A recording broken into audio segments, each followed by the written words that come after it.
ஸ்ரீவாரிமெட்டு நடைபாதையில் செல்கிறீர்களா? முக்கிய அறிவிப்பை வெளியிட்ட தேவஸ்தானம்.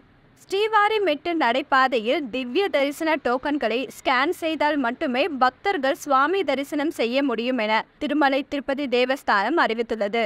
திருப்பதி ஏழுமலையானை தரிசனம் செய்ய 300 ரூபாய் சிறப்பு தரிசனம், மலைப்பாதை, தர்ம தரிசனம் போன்ற வழிகளை பக்தர்கள் பயன்படுத்தி வருகிறார்கள்.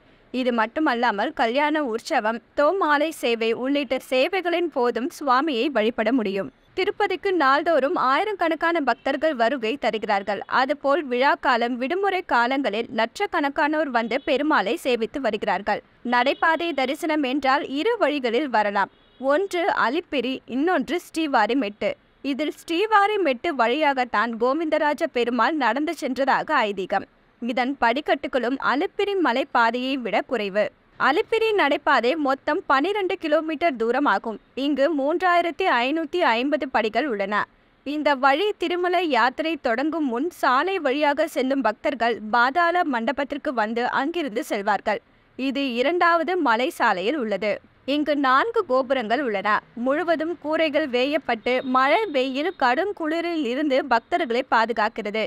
இங்குள்ள காலை கோபுரம் வரை சென்றால் முக்கால்வாசி மலையை அடைந்து விட்டதாக அர்த்தம். எனவே இந்த இடத்தில்தான் திவ்ய தரிசனம் எனப்படும் நடைபாதை தரிசன டிக்கெட்டுகள் கொடுக்கப்படும். முன்கூட்டியே கொடுத்தால் டிக்கெட்டை வாங்கி கொண்டு வாகனங்களில் சென்று விடுவர் என்பதால் இது போன்றதொரு ஏற்பாடு. காலை கோபுரத்தில் இருந்து மீண்டும் கீழே இறங்கி வாகனங்களில் செல்வதற்கு பதிலாக இன்னும் கொஞ்சம் தூரம் நடந்தாலே மேல் திருப்பதியை அடைந்து விடலாம்.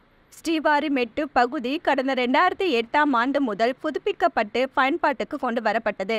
இங்கு 2388 படிக்கட்டுகள் மட்டுமே கொண்ட குறுகிய பாதையாகும். ஸ்ரீனிவாச மங்காபுரத்தில் இருந்து இந்த ஸ்ரீவாரிமெட்டுக்கு செல்ல வேண்டும். இந்த பாதையை கடக்க 2 மணி நேரம் முதல் 3 மணி நேரம் வரை ஆகும். திருப்பதி ஏழுமலையானை தரிசிக்க ஸ்ரீவாரிமெட்டு நடைபாதை வழியாக தினமும் ஏராளமான பக்தர்கள் வருகை தருகிறார்கள். அவர்களுக்கு அடிவாரத்திலேயே திவ்ய தரிசன டோக்கன்கள் வழங்கப்படுகின்றன.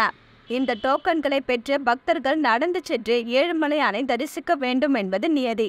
ஆனால் ஒரு சில பக்தர்கள் அடிவாரத்தில் திவ்ய தரிசன டோக்கன்களை பெற்றுக்கொண்டு மாற்று வழியில் திருமலையை அடைந்து சாமி தரிசனம் செய்வதாக திருமலை திருப்பதி தேவஸ்தான அதிகாரிகளுக்கு புகார்கள் வந்தன.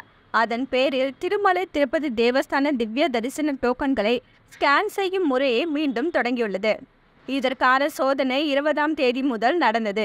இது குறித்து திருமலை திருப்பதி தேவஸ்தானம் விடுத்துள்ள செய்தி குறிப்பில், திருப்பதி ஏழுமலையானை தரிசிக்க ஸ்ரீவாரிமெட்டுவில் திவ்ய தரிசன டோக்கன்கள் பெற்ற பக்தர்கள் கடந்த வெள்ளிக்கிழமை முதல் 1200வது படியில் ஸ்கேன் செய்ய வேண்டும். அப்படி ஸ்கேன் செய்யும் பக்தர்கள் மட்டுமே சாமி தரிசனம் செய்யலாம். திவ்ய தரிசனம் டோக்கன்களை ஸ்கேன் செய்யாத பக்தர்கள் திருமலையை அடைந்ததும் தரிசன வரிசையில் செல்ல அனுமதிக்கப்பட மாட்டார்கள். எனவே பக்தர்கள் இந்த நடைமுறையை கவனித்து அதன்படி சுவாமி தரிசனத்திற்கு வர வேண்டும் என தேவஸ்தானம் தெரிவித்துள்ளது. என்ன வியூவர்ஸ், இது போல பல இன்ட்ரெஸ்டிங்கான நியூஸை தெரிஞ்சுக்கணுமா? அலோ சிட்டி டிவியை லைக் பண்ணுங்க, ஷேர் பண்ணுங்க, மறக்காம சப்ஸ்கிரைப் பண்ணுங்க.